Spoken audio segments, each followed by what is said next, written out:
నమస్తే అండి. ఈరోజైతే నేను సింపుల్గా టేస్టీ అయిన గుత్తి దొండకాయ ఉల్లికారం అండి. చాలా టేస్టీగా ఉంటుంది. ఒకసారి మీరు ట్రై చేయండి. ముందైతే కొద్దిగా నూనె పెట్టి వేసుకున్నాను కడాయిలోకి. పల్లీలండి 50 గ్రాములు ఉంటాయి. నేనైతే 1 కేజీ పైన తీసుకున్నాను. దొండకాయలండి.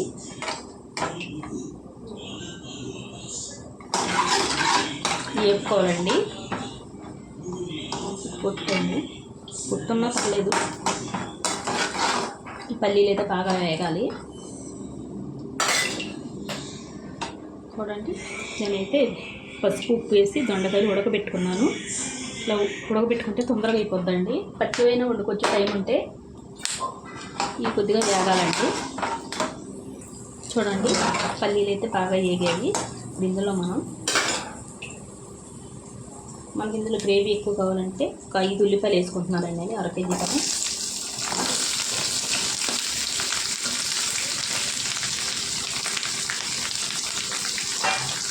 ఉల్లిపాయలు మగ్గటానికి ఇందులో సరిపడా ఉప్పు వేసుకుంటామండి. అలాగే కొద్ది పసుపు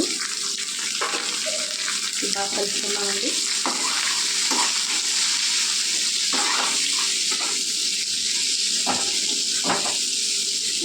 ఇందులోనే నువ్వులు వేసుకున్నామండి మనం. చూడండి, ఈ నువ్వులు వేసుకుంటే కమ్మగా ఉంటాయండి. నువ్వులు పల్లీలండి. చూసారా, 2 చెంచాలు వేసుకున్నాను నువ్వులు. అలాగే ఇందులో కరివేపాకండి ఒక 4 రెమ్మలండి. ఇవి శుభ్రంగా కడిగేసి వేసుకున్నాను.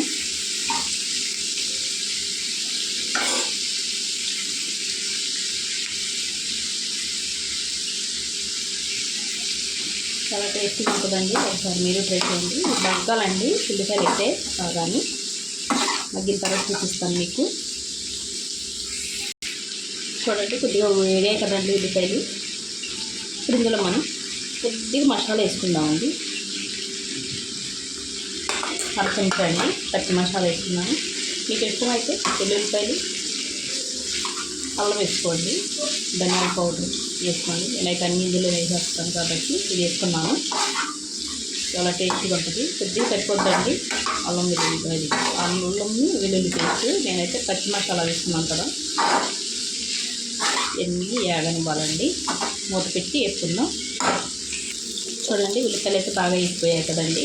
ఇది చల్లారి పెట్టుకొని చూద్దామండి. చూడండి, ఇప్పుడు జార్లో వేసుకుందాం. మిక్సీ జార్లోకి ఉల్లిపాయలు చల్లారిపోయి ఇవన్నీ వేసేసుకుందామండి. చూడండి, వేసుకున్నాం కదా. ఇప్పుడు ఇందులో కారం వేసుకుందాం. తగినంత అండి కారం అయితే. ఎంత తింటామో మనం అంత. ఈ మిక్సీ పట్టుకుందామండి. ఇప్పుడు చూడండి, ఇదైతే పేస్ట్ చేసుకున్నాను. ఇప్పుడైతే ఎలా చేయాలో చూద్దాం. చూడండి, బాండి పెట్టి నూనె వేసుకున్నాను. ఇందులో అయితే మనం పచ్చిమిరపకాయలు వేసుకుందామండి.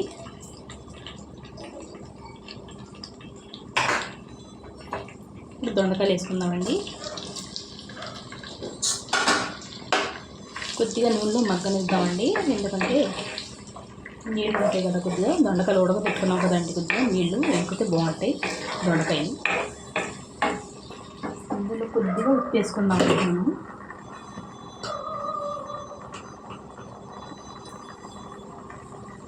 ఇందాక లైట్గా వేసుకున్నాము ఉడకబెడటానికి.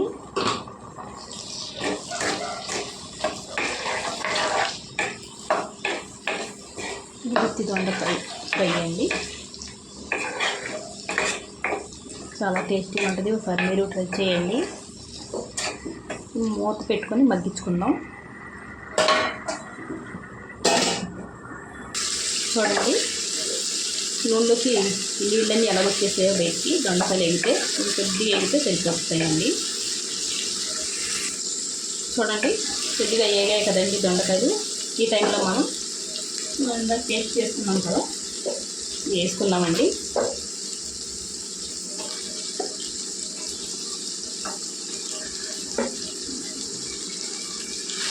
వేసి బాగా కలుపుకుందాం. దొండకాయలు పట్టేలాగా. అదే మనం పచ్చి దొండకాయలు వండుకుంటే ఈ పేస్ట్ అనేది మధ్యలో దొండకాయల మధ్యలో పెట్టి వండుకుంటే ఇంకా బాగుంటుందండి. లేట్గా 1 గంట టైం పడుతుంది మనకి మెల్లిగా వండుకుంటే. 40 నిమిషాలు గంట అలా వండుకుంటే చాలా టేస్టీగా ఉంటుంది. తొందరగా అయిపోవాలంటే ఉడకబెట్టుకొని ఇలా చేసుకుంటే తొందరగా అయిపోద్దండి. చూడండి, బాగా అంతా కలిపేసుకోవాలి. కలిపేసుకొని మూత పెట్టి వండుకున్నాం. ఉప్పు కారం బాగా పడతాయి దొండకాయలకి. అప్పుడు